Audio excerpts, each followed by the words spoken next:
Добрый день, дорогие друзья. Вот хочу вам показать шаровый клапан. Клапан подачи воды сливного бачка унитаза старого образца. Вот нашел, которые применялись еще в давние времена, еще в Советском Союзе. А вот данные клапана применялись. И такие же клапана применялись, этот корпус цельный, а были еще разборный. Корпус более такой навороченный был, откручивалась верхняя часть. Но принцип работы у них у всех одинаковый. Вот это пластиковый корпус, еще был в бронзовом корпусе. Вот. И вот во всех унитазах, во всех сливных бачках стояли вот такие вот клапана. Ну, принцип действия: поднимался поплавок, рычаг давил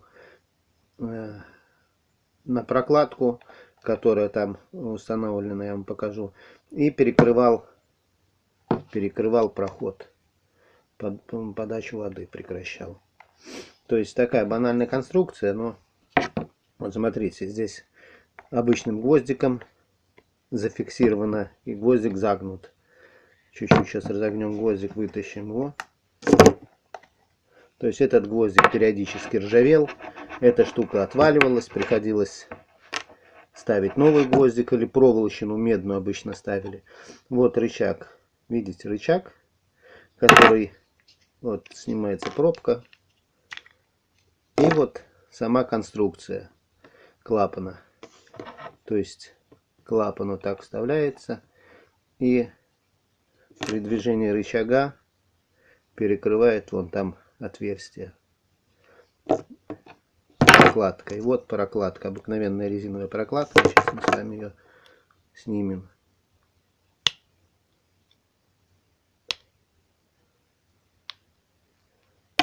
Вот обыкновенная резиновая прокладка. Она когда тоже выходила из строя, дубела и не перекрывала, ее надо было просто менять, разбирать, менять. То есть вот такая конструкция. То есть вот так вот. И дальше, когда поднимался поплавок, то прижимал клапан к входному отверстию, где поступает вода. То есть вот зафиксируем сейчас. Эта крышка закрывалась.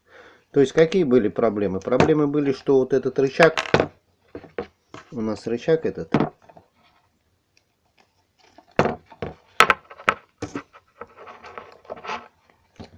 во-первых, он тоже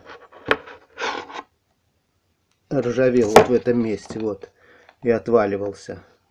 Потом уровень подачи воды в бачке регулировался вот этим поплавком.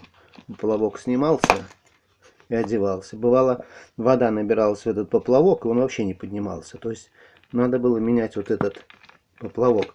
Но проблем-то в этом не было. Просто поплавки продавались. Просто сама вот конструкция. Приходилось изгибать, если мешал вот этот рычаг. Вот представляете, такой длинный. Он стоит там в бачке, ни туда и ни сюда, цепляет механизм слива. То есть приходилось его и так иногда поворачивать, изгибать, и вверх, и, ну, по-всякому, короче. Надо было его приспособить в бачке так, чтобы он работал, и так, чтобы он не мешал механизму слива, самой арматуре сливного бачка. То есть вот такие клапана подачи воды стояли во всех советских бачках. Как и верхнего образца, такие бачки были у нас чугунные, с верхним сливом. Наверху стояли с цепочкой, дергалкой такой. Там стояли такие, ну, там стояли с бронзовым корпусом еще. Вот, чтобы вы знали, когда-то вот эти, теперь они уже, я считаю, раритетные клапана подачи, ими пользовались в добрые советские времена. Спасибо вам за внимание. Подписывайтесь на наш канал. Задавайте вопросы. Всего вам доброго.